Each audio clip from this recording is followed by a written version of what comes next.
the thing is that when you start to heal yourself, everything around you naturally heals with you. It's crazy because one day I woke up and I was around the house and I was talking to my wife on the phone and I said, you know what? I am not okay. Well, I had to get to the point where I was okay with not being in a relationship. When you go into a relationship and you think about yourself, you're already thinking wrong. It's all about servitude. If you're not thinking about serving the other person and you're thinking about what you can gain out of it, you're already going in the wrong direction. Yo, what's happening? This is Lorenzo. And this is Evan. And we are Organic Lights. This is the Organic Light Show. Let's go. Back for episode 10, right? Man. I think this is episode 10. This is, yeah. And you know why that's special? Any numerologist will tell you that 9 represents the end and represents a new beginning, because then you go to 9 and it's back to 1. Correct. And so we passed the whole cycle, and we're in this thing, man. It's exciting. I'm actually excited now that you say it. Okay. I know. Thank you. Yeah. No, it's definitely something that when we started this thing, a few months ago, almost a few months ago, this was something that I was super excited because I had never done anything like this. Yeah. And we're at episode 10 already. Yeah. Before we know it, we'll be on episode 100. Yeah. Yeah, and we're gonna have a party episode 100. But it's interesting too, because it's we're finding our routine, we're finding our rhythm. We have more skill and practice with it, and it's becoming a real thing. And again, we're just so glad to have all who are listening join us. I was looking at our metrics and stuff, and we basically get 100% viewership based off subscribers. So we have 30 some subscribers. We're getting around 30 views, at least the last couple weeks. The first ones were over that. Obviously, right. But yeah, and so it's people are listening. So we love that you're listening. What I have thought about today, if I could just say this real quick, is how my main focus is just sharing ideas. I've really been learning the power of sharing ideas, and to have that be my motivation rather than, because it's easy to be caught up in outcomes and numbers and, all that stuff. And I'm no, if I could just share an idea, if one person gets the idea, I know that idea is a seed in their mind that will bring forth fruit, and they'll share it with someone else. And it's the numbers are such a inefficient or poor representation of impact. Yeah. Once you view it from the multiplication of ideas, once you view it from an idea point of view of you're just trying to get, because when people are listening, they're oh yeah, wow, that's interesting. And then they may talk to someone about it, and then I was just going to say, God math is so dope. God math. That's what I'm expecting. I'm expecting God math. Yeah.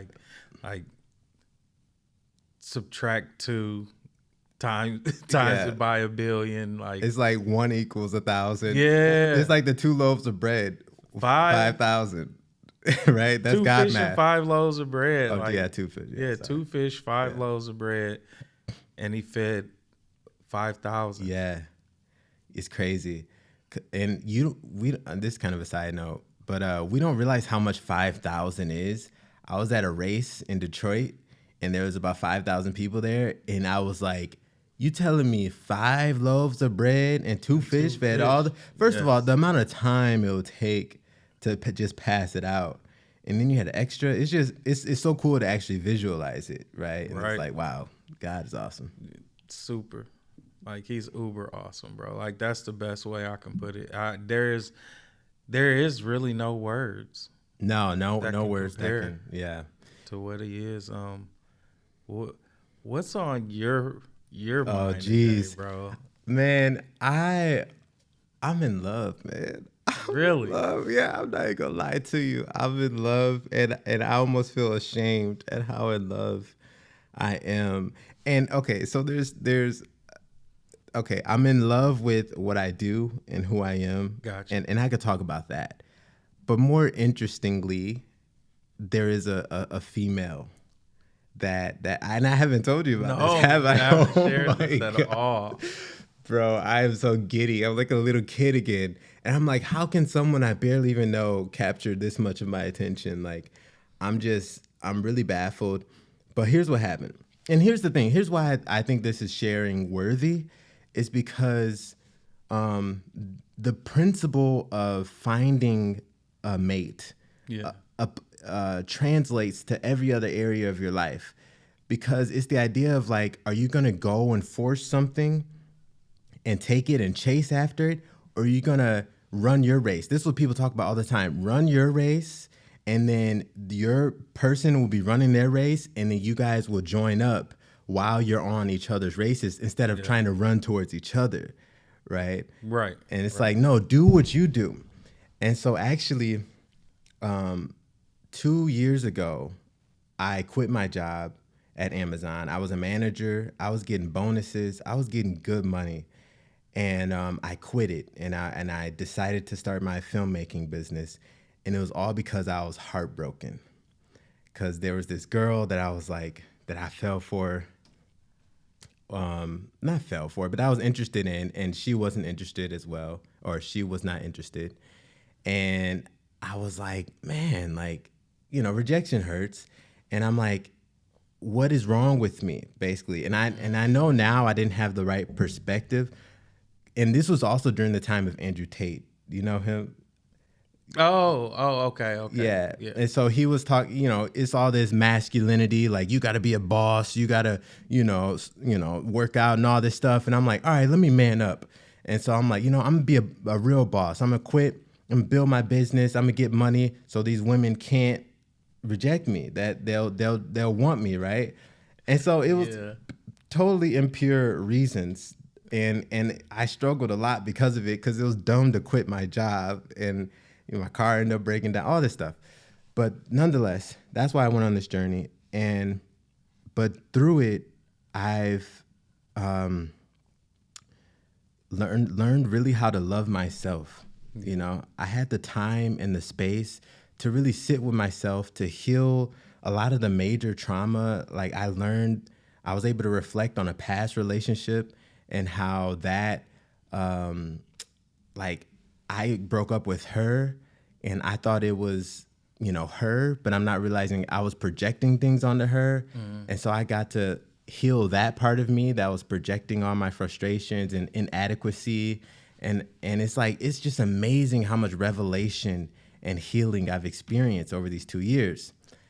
So did you, when you finally came into the revelation of understanding that you were projecting onto her, yes, did you ever contact her and apologize? No, I had to do it in my heart because she's married now, and she's gone. And I just thought that'd be inappropriate. Yeah. But that's what's interesting, is because you ask the question of like, okay, how do I find a wife? Especially now, like you try online dating, and for me that just didn't work. Like it's too artificial. Like I don't see much of God in it. Really? I met my wife on. No, it works, but it's like very small percentage, right? Like they even say like I think like 11% of people end up like long-term dating, I want to say, and then marriage on top. Like you're an anomaly, like for real. Like a twin. Yeah, you're like one of billions, I'll take that. And it's like, yeah, especially to find someone who loves the Lord. You got to go on Christian Mingle, and then it's like, I ain't trying to be on Christian Mingle. That's like Christian. I don't think Christian Mingle is a lot of people that love the Lord. Because I haven't been on that. It's people at this point. They're like, look, I just need a good man. Yeah. Gonna go on Christian Mingle and find me a good man. Oh, okay. Yeah. You're fishing in a pond that's dangerous fishing. Like, you know what I mean? It's you're looking for catfish in a koi fish pond. Mm-hmm. But yeah, not necessarily. I mean, and this is all jokes, but I think that knowing the right pond to fish in is very key. Mm-hmm. But that takes self-inventory. Okay, how so? What do you mean? So to know what you want to attract, you have to know yourself, because you attract who you are. Yeah. And so a lot of times we think that, oh, well, I'm a healer, so I attract broken people. And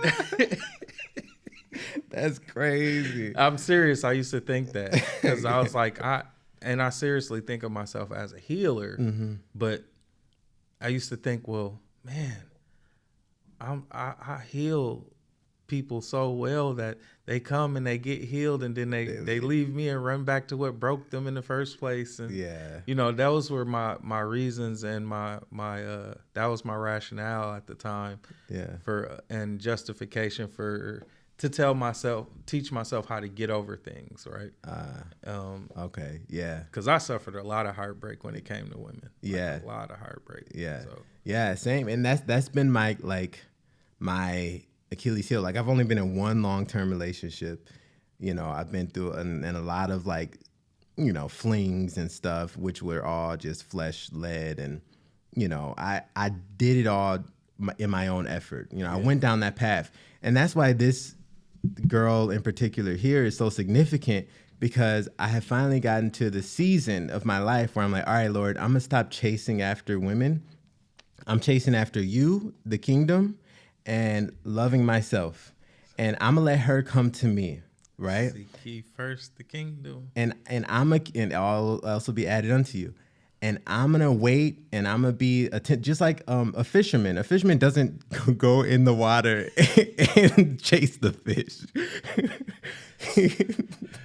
Spear fishermen now just do the most. Yeah, these people shouldn't actually be out there doing it, but they're like, look. But then that's like the violent, not catching nothing, bro. Right, and that's like the most violent. It's like you're impaling your fish, and it's like, no, a lot of fishermen, they just throw it in there and let the fish come to it, right? And it attracts it by what it has. And so the question is, what do I have? And over these years, I've been building my self-love, my wisdom, my business, my discipline, all these different things to become a man worthy of a wife. Yes. And that's why I'm so excited. Even though I haven't spoken more than like a few I've said a few things to her, but we haven't had like a long conversation yet. But here's what happened. She was and this is kind of juicy. Like, this episode, this is just what's on me, and I want to talk about it. This is a relationship episode. Because okay, I'm so happy. Okay, because there's so much to learn from this too. There is. Right. So what happened was, she was at my mom's birthday party. She just appeared, and I was the host. For everyone who doesn't know, I hosted my mom's birthday party, and I'm just telling you what people are saying. I had a lot of fun, but people are saying that I did like a great job. Like, oh, absolutely. It was the comic relief was awesome. Right. And like, people were literally telling me their stomachs were hurting. And actually in that moment, I fell in love with comedy to a new level, because I saw how much beauty there is in bringing joy into other people's lives. Facts. Like, to have a group of people laughing, I was like, whoa, like that was addictive, like being up there. But the point is, and I didn't know she was going to come. I didn't know who she was at that point. She is the daughter of my mother's friend. Oh, okay. Right. And so she saw me in the best possible light, like that was like, I couldn't have asked, like, thank you, God. Like, I couldn't have asked for a better introduction than for her to see me on that night. And we're talking about before the podcast, there's no such thing as coincidences. Correct. So let's take it another step. The very next week, Friday, my mother texts me. She said, hey, my friend and her daughter are coming to the house. Do you want to meet her? I'm like, what? Like, right now? Like, And I'm freaking out. I'm like, do I dress up? You know, do I dress down? Like, do I take a shower? Like, what do I do? Like you almost fangirl? Bro, I'm like freaking out. I'm like, I'm not ready for this. Like, why is she coming here? But then I was like, bro, you gotta chill. But ask my sister, like my jaw was locking up. I was so nervous. I'm like, cause also I'm like, I'm a little bit out of practice. Like I haven't been talking to women like that. And so there is a little bit of, jitters, when you're getting back into it. And here's the thing. It's like, okay, God, I'm gonna have you bring her to me. How much more bringing her to me can you get than her literally appearing in my home? Doorstep, yeah. Okay, and just for the fun of it, my assessment of her, there's a lot of great things, but the biggest thing is I was talking to her mom, and she was saying that on the drive down, that her daughter was like, man, I just love God, and I don't know why people, I don't know how people, don't.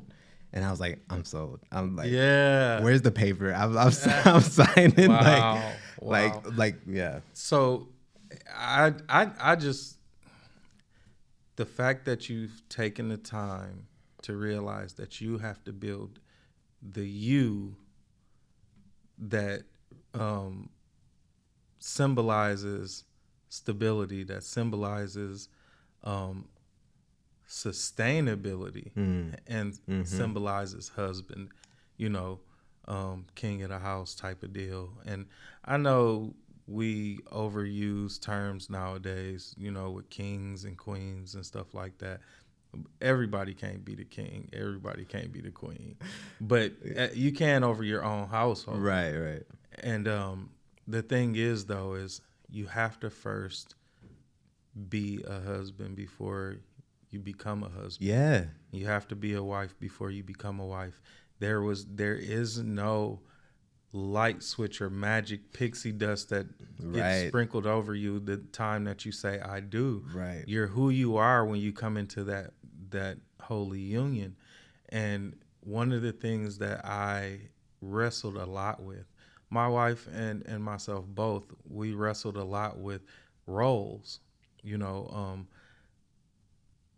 Am I supposed to be responsible for this now just because we're married, and this, that, and the other? And so there was a lot of going back and forth with certain roles. And before I knew it, like after a while, things just kind of fell into alignment once we started aligning ourselves correctly in the body of Christ. Yeah. And when we started doing that, a whole lot of those arguments just disappeared. So is that you working with your personal relationship with God? Is that what you mean? Yeah, I mean, the thing is that when you start to heal yourself, yeah, everything around you naturally heals with you. And so people always say, well, we need to go to counseling together. Well, what if it's not a relationship issue? What if it's an individual issue that's causing or wreaking havoc in the relationship? Yeah, because bro, that was the thing with my first and only relationship. There's so much involved with that, because she was honestly the most beautiful girl I had seen up until that point, like in my personal life. And so I was already infatuated with her for years, but I put her on a pedestal to a point where it's like, no, she's better than me. Like there's no way. Like, so I degraded myself. And so when I actually dated her and found out she liked me, the amount of validation I felt was intoxicating, to where I was floating on every word she would say, and like just be high off of just being with her, right? Because she's feeding that insecure part of me. But the issue was when her words no longer held as much weight, because then she became human. Yeah. Whereas before she was on a pedestal, unreachable, and now she slowly drifted down to human. And now it's like, okay, yeah, what, Yeah, in other words, the new wear off. And once the new wears off, that's when the relationship kind of starts. Right. Because in the beginning, it's all good, when when you got the fresh new toy and all of that, and then after it's broke in, you kind of like, oh, that thing, like, now we get to see how you really feel. You know what I mean? And when you start to, because the way I am, the way I used to be, and I still kind of am, I have to be honest. If I look at a thing long enough, I'll start picking it apart. Right, bro. That's funny because that's the thing too. I would be looking at her and I'm like, man, her cheekbones are a little, like her face cheekbones are a little, a little big. I'm like small things. I'm like, oh, her eyes, her hip. It's crazy how we start to project, because that's how we view ourselves, right? So because we pick ourselves apart, so we project it onto them, and that's what happened. At a certain point in the relationship, I was just irritated all the time. Like everything she did irritated me, and her life irritated. Like, what are you doing with your life? And she was doing great things with her life. The point was, I was projecting because I wasn't doing great things with my life. And I had a lot of anger inside of me, but I didn't have the emotional intelligence to know that it was inside of me. All I knew was that I was suffering and that I didn't want to be in a relationship anymore. But if I would have had the emotional intelligence, I would have worked on healing myself to help the relationship mend back together. Absolutely. And that's where my wife and I, we've both we've been in marriage counseling, and that it worked as well as it could work for quite a while. And then recently we realized that let me say this. Recently I realized, because my wife has been to counseling and therapy sessions on her own before. Me, I was like, I don't need that. Like, I know me, you know. And then it's crazy because one day I woke up.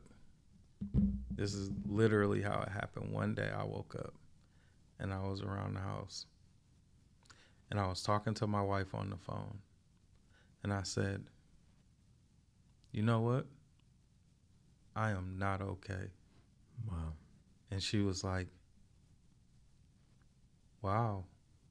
Are you, like, because what do you say when somebody just blindsides you with something like that? I am not okay. And she was like, do you need me to leave work? Like, you want me to come home? And I was like, no, like, I just know I need to seek some help. Like, I am not okay. Like, I'm not okay. My grandmother is gone. My grandfather is gone. My mom is sick. I'm not the best son. I'm not the best brother I could be. Definitely not the best husband I could possibly be. Don't even get me on being a dad. Like, that's out the window, and I had started to really see myself, and I was like, I'm not okay. Like, I have a lot of anger pent up. I don't know what to do with this. And it's funny how God works, because as soon as I started therapy, I actually went into Christian counseling to learn how to counsel other people. And when I say it counseled me more than I was able to counsel other people, right, it was amazing, right? And so there was this point, and then we'll get back to your thing, because I don't want to get too far off. You're good, yeah. But there's this point where this book asks you to write a letter to your younger self. When I tell you, the tears were all over that book, writing this note to myself, me telling myself I'm sorry and I love you, and I apologize for not seeing you the way that I should have seen you, and I apologize for not being able to protect me the way that I was supposed to, and man, you're talking about a kid. I was always the smallest kid in my class, if not the whole school. And then I was bullied. and picked on throughout my life, and called all types of names and stuff like that, even called ugly by the girls. This is why I joke around with the term so much. You've owned it. I'm just like, what can you can't hurt me with that. But and then after a while I started to bloom. I was a very late bloomer. I started to bloom and come into who I was, and started to be a little more confident in who I was. And man, things took off, but it took off in with negative fuel. Oh, for negative motivation. Yeah. Like I was like, wait till I get my hands on these chicks. I was on some Mike Jones. You know what I mean? Yeah. Back then they ain't want me. Yeah, I don't know Mike Jones. Yeah, I'm sorry, bro. Like, we're gonna work on your black card. Whoa. We're gonna still wear do-rags to sleep now. Dude, like, it's not the clothing, bro. It's what? Yeah, we're gonna have to rebuild your architect. Wow. Your architect. I'm gonna take some black classes. It's just small bits of exposure is gonna help you. Yeah. Small bits, but and the thing is that. Really, in all, some of these characteristics that I picked up helped me along the way. Mm-hmm.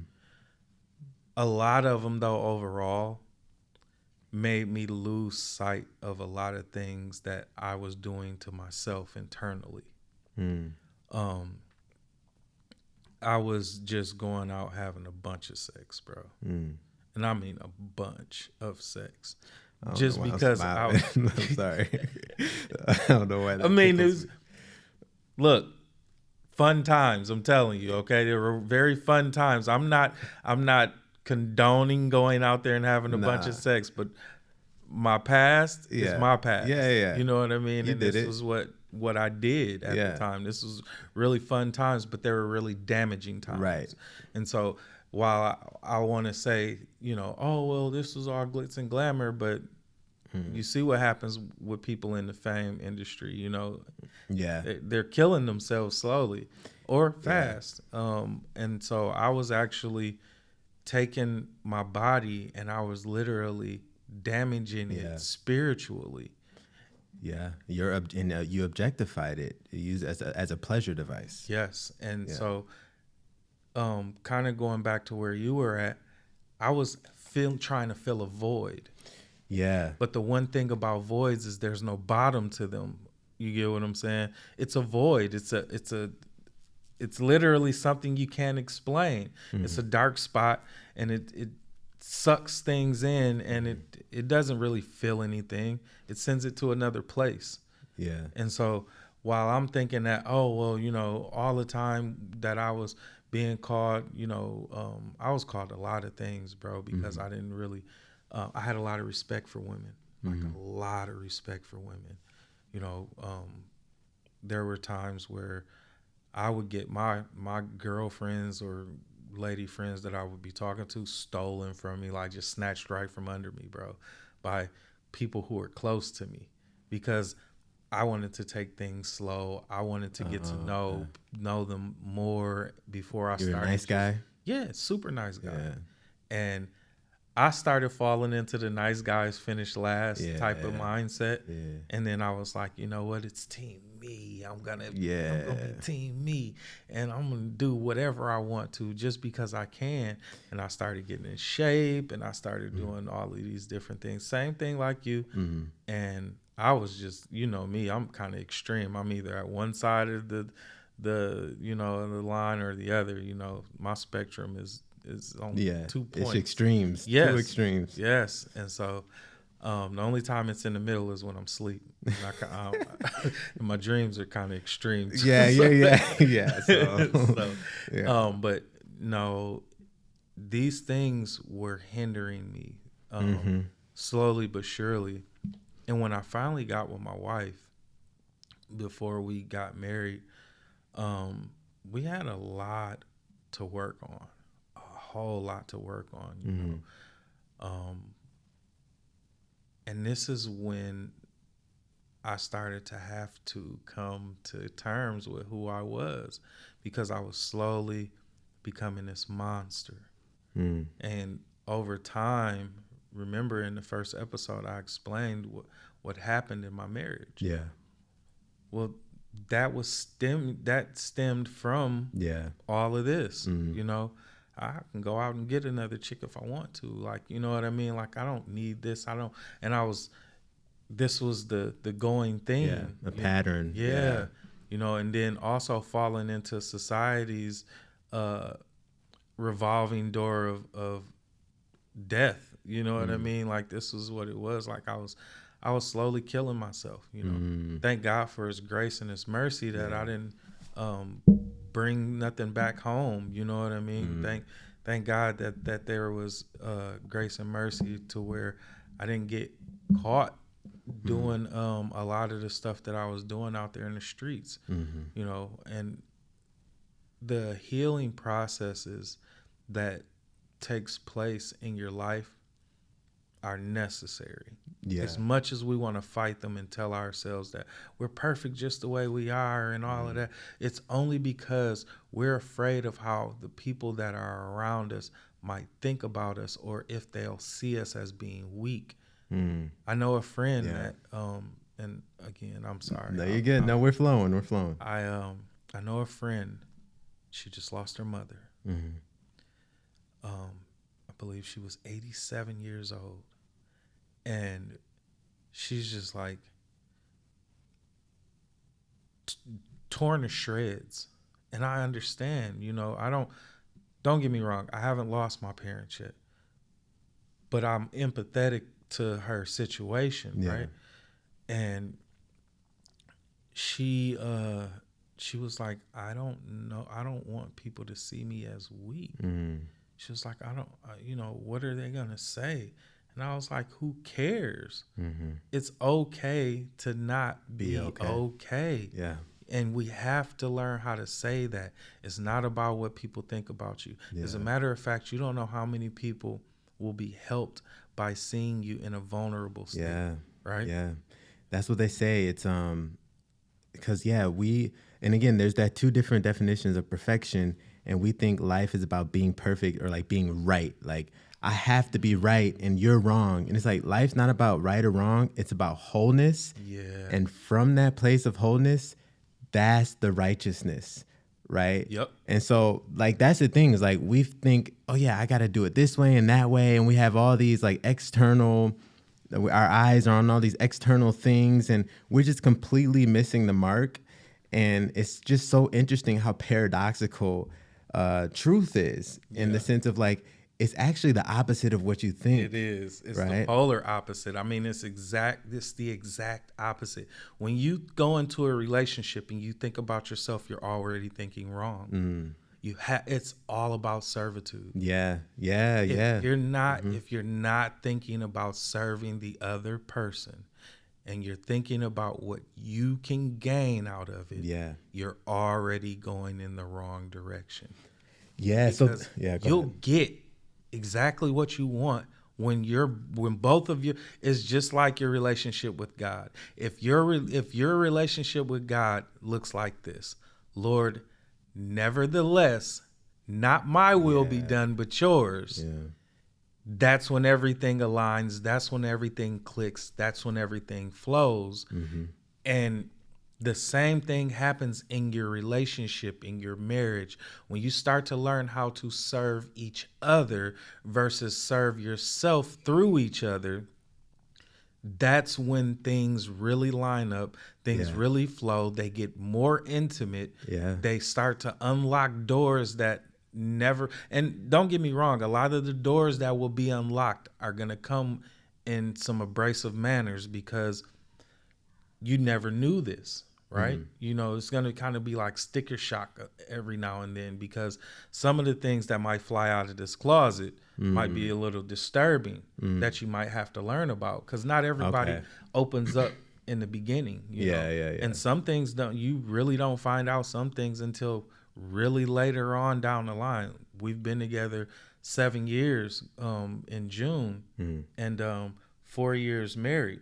And so, by the way, fellas, it does not take that long to know whether or not you want to marry somebody. I just want y'all to know that. 3 years? Yeah, 2.5, bro. 2 years, and, yeah, 2.5. It took me 2 weeks. I already know I want to marry this. No, I'm kidding.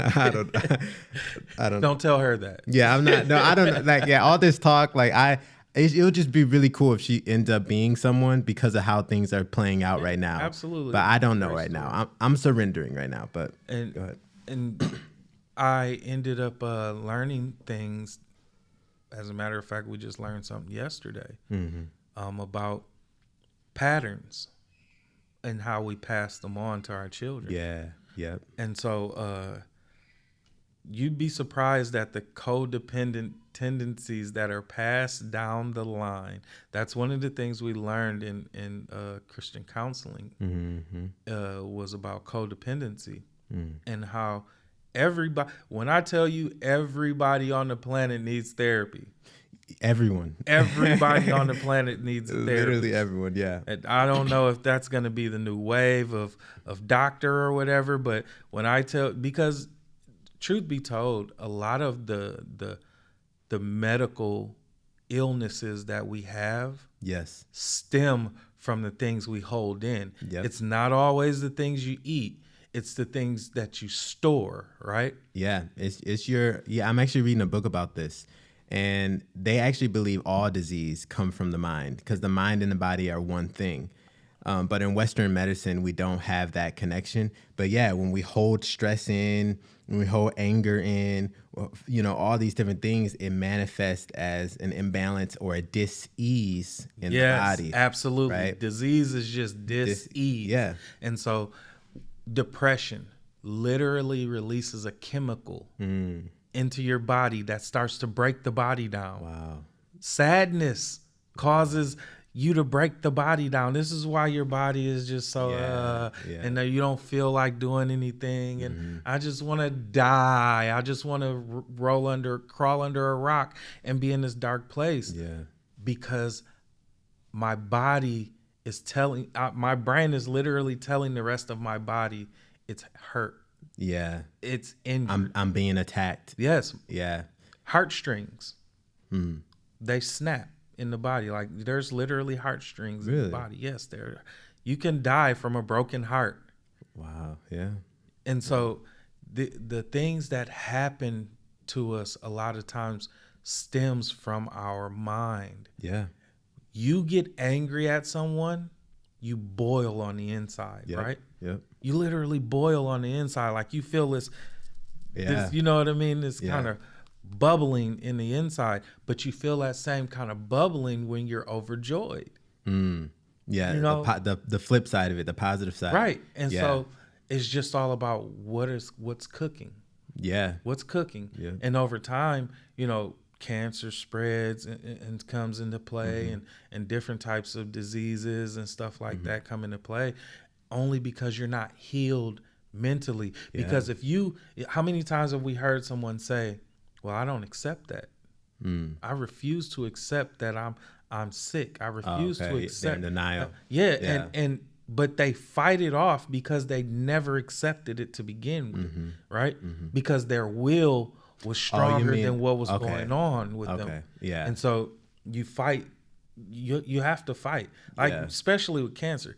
The moment people start to realize or are diagnosed with cancer, it accelerates. Why? Because in your mind, you already believe I'm going to die. Yeah. So the book actually talks about that too. They did studies, and people who have like a more positive outlook, their chances of survival went up. People have a more negative outlook, it went down. Yeah. Right. So yes, the mind is everything. Yes, absolutely. And we have to learn how to seriously dig deep.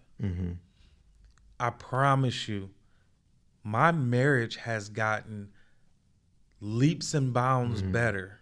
Just in a few years, right? Or like a year? In probably like the last year or two. Yeah. Like, I would say, honestly, the last year has been awesome. Yeah.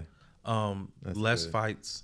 Of course, we still duke it out as far as like, likes and dislikes or whatever, because obviously your mate is never going to be the 100% person. Like all of the qualities aren't going to be in your mate. You know, oh, well, my wife can't stand the fact that I hate laundry, bro. Like she can wash it, all of that, bring it, sit it right at me. Like she's done everything. All I got to do is put it up. Yeah. And I'm like, they're clean. You know what I mean? I'll put them up. And then 18 weeks later, you know what I mean? Like, she's like, look, I'm just going to get rid of the basket, okay? And then you won't have a choice but to put everything away. Oh, wow. It's so just one of those, I hate laundry, but it serves its purpose to clothe me. And if it it's beneath you, huh? Yeah, like it's definitely not for me. But no, I was at a point where I used to love doing laundry, right? Mm-hmm. But when you do it so much, like you're like, dude, I can't. I worked in a clothing store, all of that, and so folding all day for a living, and then coming home and having to fold your own for free. Yeah, like it was like, yeah, dude. Like, what am I still at work right now? What's going on? And so you're like, I retire. I'm retired. I'm gonna start drawing my pension right now in laundry. I'm straight. Yeah. But I like that. Yeah, and I like that thing you said about not everyone has 100% of what you want, and that's what I had to learn. Is like I think what we should shoot for. This is arbitrary, but they say around like 80%. Like you want the core values. You know, there's a list that you can make where it's like, okay, I have my non-negotiable things and then my negotiable things. Like, she doesn't have to be an athlete. It would be nice if she was, because I'm an athlete. But what's non-negotiable is like, she is going to have to be like someone that works out and stuff, or is that health conscious, because that's a core value of mine. You know what I mean? So that's just, so I had to, go through that process, because I used to idolize women so much and project like this perfection on them so much. And God had to deal with all that, man. Oh, man. And he still deals with it with me sometimes. Yeah, I'm sure I still one of the things that I've realized is that some qualities can grow. Mm-hmm. You know, you can gain qualities. Yeah. You have to be teachable, though. Mm. You have to be open and receptive to learning new things. You have to step outside of your comfort zone. Mm-hmm. And that's where a lot of the friction happens, is within our comfort zones. We don't want to step out our comfort zone for the other person, and the other person doesn't want to step out their comfort zone for the other person. And then the next thing you know, here comes projection. Mm. Well, if I can manipulate them into thinking that this is something bad for them, then they'll change it and I'll still get my way while I still get to be the same. Yeah. And, okay. Do you have an example? Yeah. Like, so the saying, that's just me. That's just who I am. Okay. I want someone who's going to love me for me. Well, I do love you for you, but just because I love you for you doesn't mean I have to accept this. Right. Okay. You guilt trip them. Or is that gaslighting technically? It could be both. Okay, yeah. It could possibly be both. I still don't know how to use the word gaslight. Yeah, me neither. I don't know. I think that it's a situation where mentally you've learned how to get around. You know how you learn how to work the system? Yeah. You learned how to work the system. Yeah, bro. So we learned that's at the really core of all toxicity and I don't want to say all of it, but a lot of it is like you're guilting people and manipulating them into serving you better. Yeah. Because it's like, and that's what I think you're talking about with the codependency, is like, I depend on your love. So if you're behaving in a way where I don't feel love from you, I'm going to manipulate you so I get the love that I desperately need. Absolutely. Versus stepping into the relationship already whole, right? Already won, and then coming together and becoming a bigger one. And I also wanted to dive into that a little more because that was a part of my journey, is like, I feel like I had to get to the point where I was okay with not being in a relationship. Yeah. And that's when a relationship, I feel like, marriage, first of all, marriage is not always the goal for everybody, and it doesn't have to be. Most people think that your life is not complete unless you're married. That's not it. Even the Bible tells you that it's if he who finds a good wife finds a good thing, right? And he automatically gains blessings from God for it. But the thing is that God doesn't frown upon the single either, right? Because you also have a place, right? Yeah, we're single before we become married. It was all good before we got married. Yeah, why is it not all good still? Right. And so it's okay to be single. Don't get me wrong, marriage has its pluses. Yeah. It's got a lot of minuses nobody tells you about either. You know what I mean? It does. And the thing about it is that potential minuses. Listen, bro, when I say hardcore dash, like just minuses. It's got some hardcore minuses, bro. Like like space, you don't have enough space. Your mate could be clingy and you don't like it. You know what I mean? I guess what I mean is like if you're in a perfect relationship, is there any minuses? Is there any perfect relationship? But that's the ideal. That's what we're all shooting for. But again, that's pressure. Well, what you could do, you could shoot for it without putting pressure on it. You say no, we're in alignment. It could be a goal for both of you, right? Because you're making marriage seem like, look, it's not all rainbows, and it's not all rainbows and sunshine. But I think isn't it supposed to get to the point where it's all rainbows and sunshine? It does, but. Just like anything, just like the weather, just like the seasons, things come and go. Yeah. Right. There's times where I look at my wife and she's wondering, what the hell am I looking at?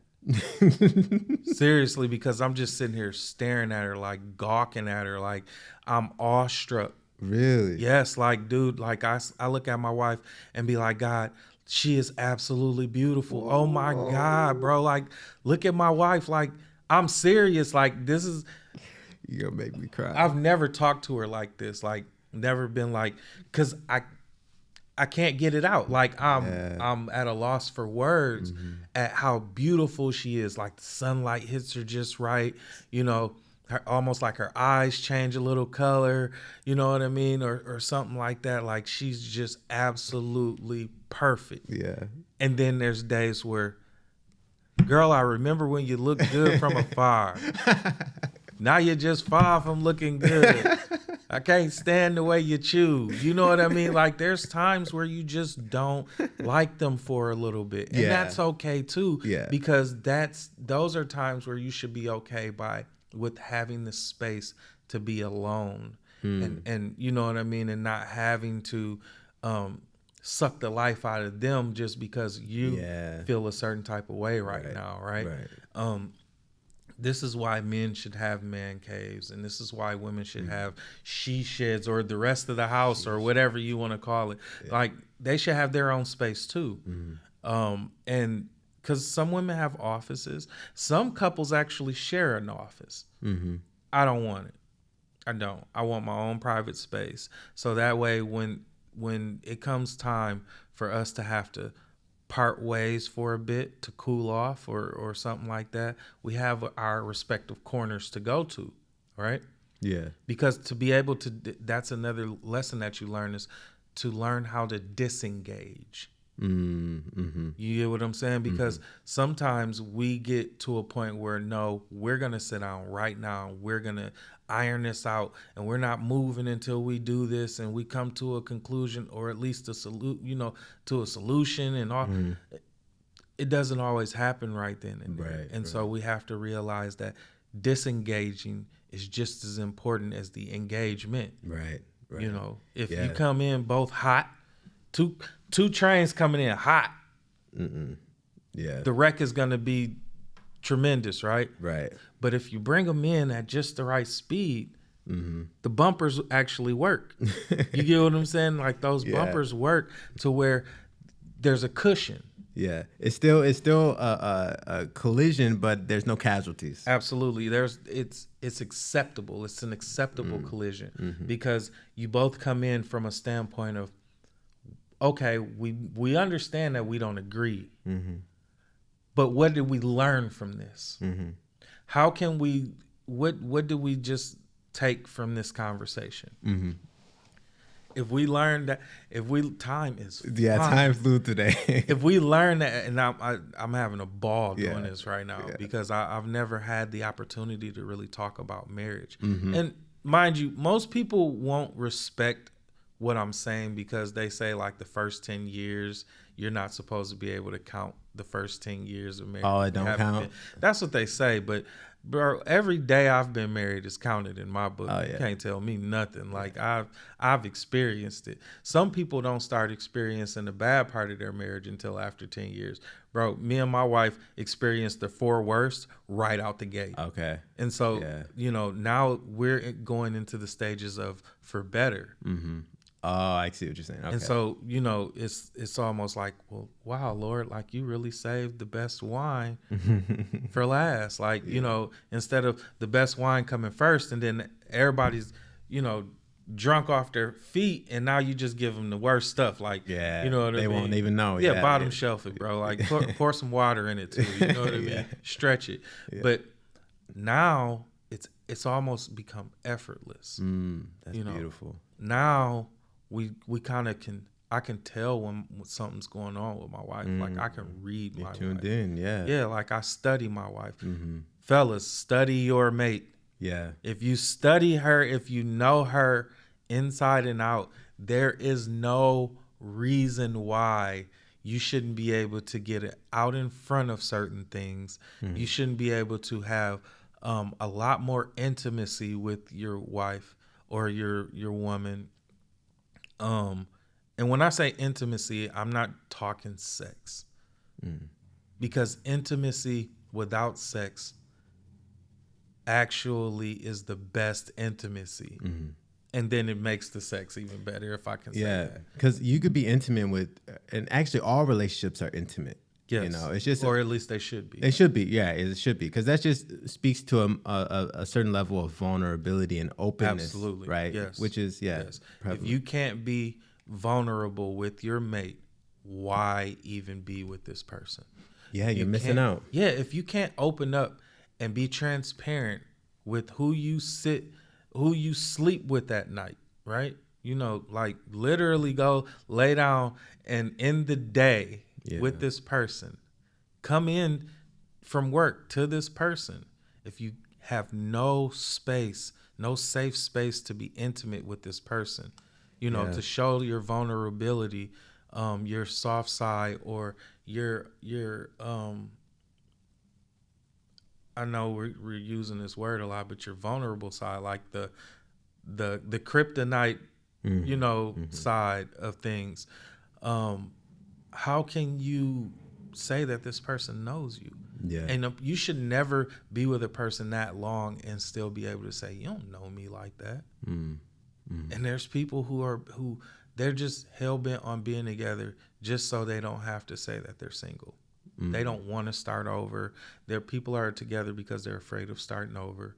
People are together because they're afraid of what their friends might say, because their friends are in successful relationships, or at least they paint the portrait of being in a successful relationship, because a lot of those relationships are trash. It just looks good on Instagram. Dude, I'm telling you, all the pictures and whatnot, like you should see the conversation that happens before it. Right. Smile, like, dang, like she took 15 pictures just so she could post one of them. Mm-hmm. 15 is yeah, that's low. That's low. Believe me, I don't let my wife take the selfies anymore. Like, I'm taking it. Like, just give it here. 3 and done, like, so get it right, because we're not doing this all day. Oh, bro, we'll be in there for an hour. Yeah, but I love her though. Like, I absolutely do. I'm not lying. Like, I believe it. I feel it when I tell you, like, it's easier to resist the temptation now that I see my wife in a different light. Mm-hmm. Now that I see her as someone who not only knows me more than she did before, but now as we've started to learn the new version of us, because you should always stay growing. You should always stay evolving. That's the tough part too, right? Yeah, it's trying to make sure that when you're growing into something new that you're not growing apart. Right. And so we're actually growing together. Mm-hmm. And the growth has been so awesome to be able to share ourselves with each other. The new self, seeing each other shed the old self, and acknowledging that. My wife acknowledges all the time that I'm becoming something different. And someone different. And she tells me all the time how proud she is of what I've started to become. And she's also surprised of how far I've come in such a short amount of time. Right. I know you talk about it all the time and stuff like that, but to hear your wife, your life partner, acknowledge certain things about you that you've worked diligently to change, and it's not only changing you, but it's changing your surroundings for the better. Our children, like my son, we used to literally throw hands, bro. Really? And, wow. Bro, like we couldn't stand each other because of the fact that he wouldn't listen, and you're gonna listen, right? You get what I'm saying? Because I wanted to make sure I saved his life. Like, you don't let your kids just do whatever. You don't let them assume that they can do whatever, because you're going to go out here in this world, and there's going to be if you don't correct your children, the streets will. And the last thing I wanted to do was allow him to go out in the world and experience the world for what the world really was. Yeah. It's a hard lesson to learn, and a lot of people don't learn it. Yeah, and now the relationship we have together, bro, it's unmatched. Like, he comes to me and he's all giddy and cheesing, and he's like, yeah, so I talked to somebody that, because he loves God so much, right? And so he talks to me about his experiences. I think he's going to be an awesome evangelist. I also think that he might even be a prophet. Okay. Just because he deals with God alone. Like, he's always alone, bro. Like, he has friends. He has a select amount of friends, but he's always really alone. You know what I mean? And the thing about it is that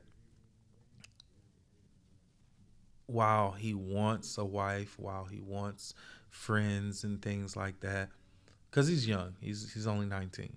And so he's coming into himself, into the other part. By the time you're 25, that's when life, like, really lifes. You know what I mean? Yeah, yeah. And so he loves the Lord. When I tell you, like, the dude, I can start a scripture and I'll pause and I'll look at him and he'll finish it. Like, he knows the word. Yeah, that's awesome. And so the thing is that his relationship with me, we're more partners in this thing now than we are parent and kid. Right. You get what I'm saying? Like, now we can have those talks, and he'll listen to what and value what I have to give to him, because the older people give younger people gems, and the younger people also can give the older people gems. Right. Doesn't the scripture say, like, the son will teach the father or something like that? There are times where it's gonna happen, and if you are not receptive to these types of things in relationships, it doesn't matter what kind of relationship, homeboys, homegirls, opposite sex friendships, parent and kid, mates. If you're not open and receptive to what the other person is willing to teach, like, you're gonna end up losing a lot. Either you're gonna lose a lot of ground in a relationship, you're gonna lose a lot of steam in a relationship, or you're gonna lose the person in the relationship, because you're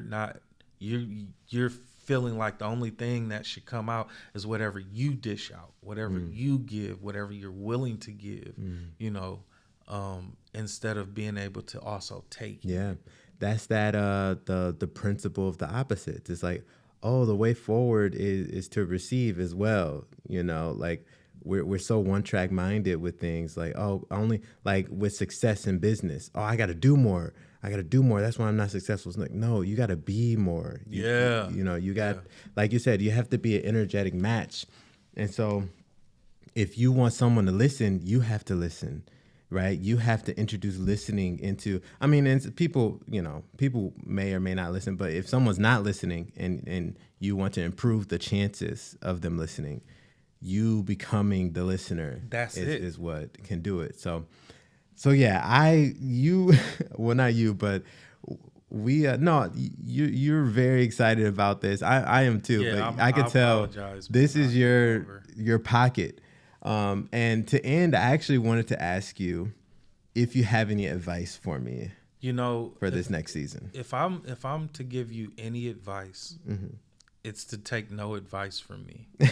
Well, concerning relationships. And I'm serious. Okay. Like, the reason why I say this is because I don't want to taint what you have by assuming what you have. Okay. You get what I mean? Because the things that we share, it's not the full spectrum of everything that we're dealing with, right? A lot of times when we're dealing with another person or a mate, we're dealing with them until we can't deal with it. Very seldom do we actually call our friends to share the good news or the good things that are going on in our relationships. Yeah. Most of the time it's, bro, let me tell you about the missus, bro. Like, golly, dude. Like, you know what I mean? We call a vent. Right. But the thing is that we should also be willing to let them know about the good things that happen, because what you tend to do is you tend to paint this ugly picture of this person that they're not seeing on a regular basis, right? You remember how I was just saying, like, oh my God, sometimes I'm so awestruck when I look at my wife. Well, my best friend knows that I love my wife that much too. You get what I'm saying? And so there's an even balance. And then he's also been able to have conversations with my wife, in dealing with my wife personally, as far as being in the same space, in the same room and stuff like that. Like, it's not this imaginary person. He put a face to the name. He can, you know what I mean? Yeah. I trust him with my wife. He trusts me with his wife, things like that. And so I don't want to give you any advice right now, because you're so in tune with yourself emotionally. You're in tune with yourself mentally. You're in tune with yourself as far as who you want to become and what you want to become, that we're not on the same page as far as that. You get what I mean? And so if I start putting into your tank the things that that I am, it might tank the entire tank. You know what I mean? So go into it, be you the way that you're doing it, and then let me know how this works, how it's going. You know what I mean? Because I do want to know, but I don't want to. I don't want a T. No, you know what I mean. I don't want the T. I just want, dude, like, just in general. Yeah, is it growing? Is it not? Is it, Yeah, I'm excited to actually give you guys an update, because and this is, I'm a little hesitant because I've made predictions about women in the past in this season, because in this season I've been watching it tentatively, intently, and I've been like, oh, is she the one? And I'm like, oh, she might be the one because she likes this and that, and I'm building this case for her, but then she didn't end up. But what that girl I'm thinking of right now did teach me is a greater sense of self-love, and she helped me to see how much insecurity was still in me, because I've been doing a lot of healing, but she helped to reflect that. So I'm like, okay, she served her purpose. So I'm a little hesitant to build up such a big case with this girl here. But just from what I've seen and from what I know, I've done and who I am and how I've put the work in to become a fit for a good thing such as a wife, I really do suspect this could be interesting. So, and it's also fun to make a prediction and then, like, let's say we start dating and I tell you guys, you remember that girl I was talking about? Well, she's right here. It's like bring her on the show. But no, I would love to be a part of the beginning. Yeah. And the part of this is how it started. This is how it's going. You're right. Like, 2-3 kids in or something like that. You went way far. Wow. Like that far. Like that's how far I feel like I want to. I mean, I always want the best for my people. Right. You know what I mean? And if the best entails you having this awesome family, being able to extend the branches of your family tree and things like that. And I know we're going way out here just off a friend right now, but the ultimate goal is. That is the ultimate goal. Yeah, and that's what I'm weary of. I'm trying to have balance. It's like, but and where I feel like I'm at right now is just I'm genuinely just excited, as I should be. Like the Lord, it is a good thing to be able to pursue someone and to find a wife. So I'm staying in that vein. At the same time, I am independent, and I'm like, if she's not the one, that's fine. Like I'm also okay with that because I know who I am and I know who I am becoming. And so either way, I'm good. But nonetheless, it is so inspiring to be it's infatuated. At the end of the day, bro, like be excited at all times. And I know I said I didn't want to give you any advice, but you can't help it. I can't, bro. I can't. That's why I asked. I'm trying to give you the best in general advice. So right. It doesn't, because I'm such a lover, bro. Mm-hmm. Like I love my wife. Like when I tell you, like before we even got married, flowers, candy.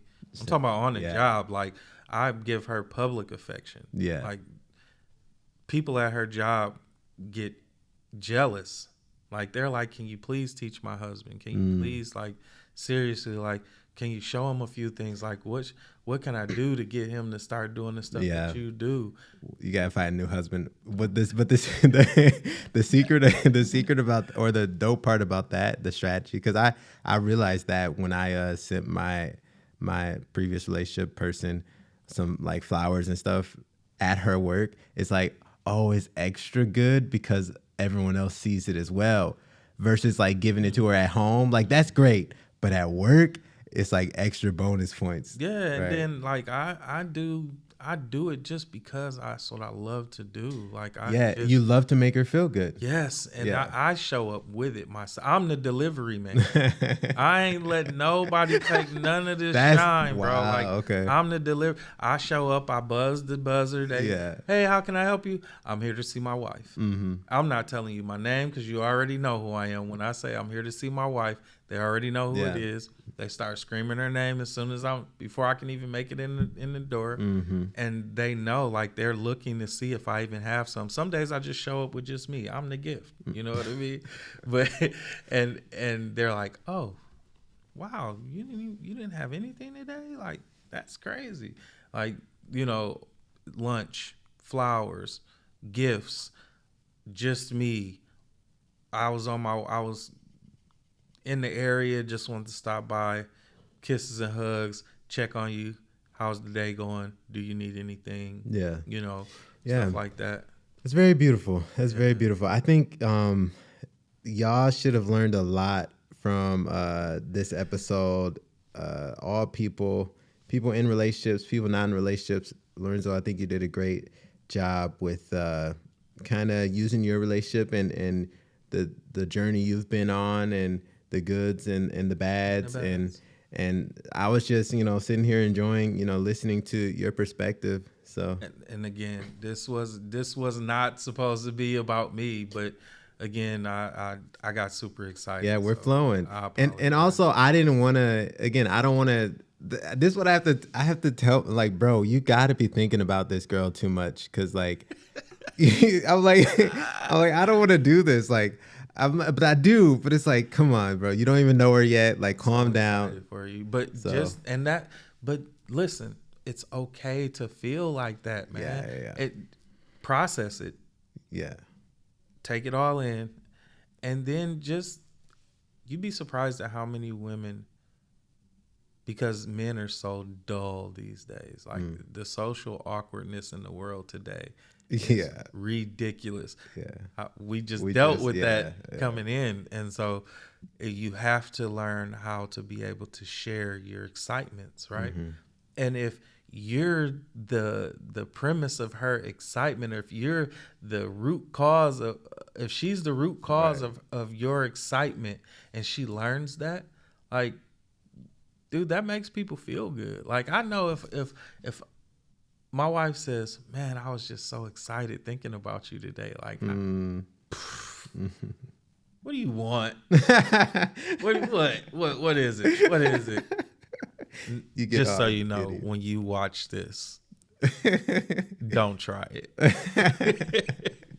Yeah. Mother's Day is coming up, so yeah. Don't try to put any more. But I got high cholesterol already. I don't need butter. We're good. It's a wrap.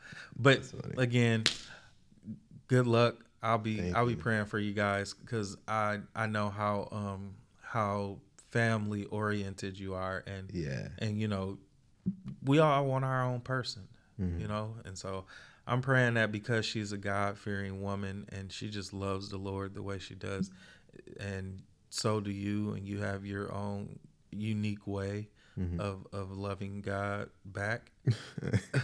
What does that mean? Bro, like, you literally, every chance you get, you go get sunlight. Oh, yeah. Bask in his presence. Like, you go take the chances. Every chance, every opportunity you get, you go bask in the Lord's presence, bro. Like, your mom is very spiritual. Yeah. And so you are too.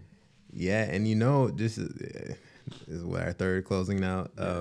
Jesus, this is just interesting to me. When Jesus went to commune with God, he didn't go to the temple. He went to the forest, the wilderness. And the mountain and all of that. Yeah, there's a reason for that, you know. And I'm not discounting the temple or the church. Like, the church has value, but this is, I think, a part of.